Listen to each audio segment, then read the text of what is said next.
تو میں آج کے ہمارے چیف گیسٹ جناب مولانا عبدالرحیم خرم قبری جامع حفظہ اللہ سے گزارش کرتا ہوں کہ وہ آج کے ہمارے اس پروگرام کے تعلق سے نصیحت کریں۔ السلام علیکم ورحمۃ اللہ وبرکاتہ۔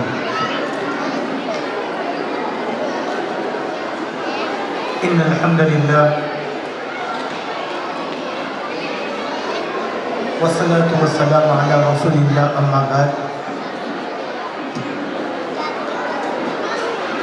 فقد قال اللہ تبارک و تعالی فی کلامہ المجید: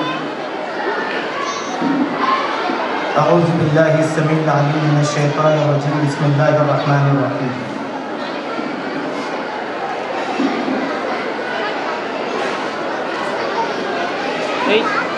اقرأ باسم ربک الذی خلق، خلق الانسان من علق، اقرأ وربک الاکرم الذی علم بالقلم، علم الانسان ما لم يعلم۔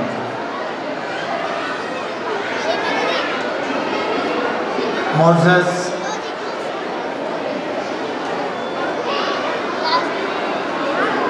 مہمانان گرامی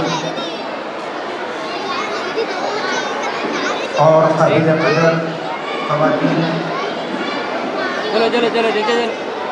نیشنل ہائی اسکول کی انتظامی کمیٹی اور اس کے ذمہ داران اور اس اسکول میں پڑھنے والے عزیز طلباء و طالبات،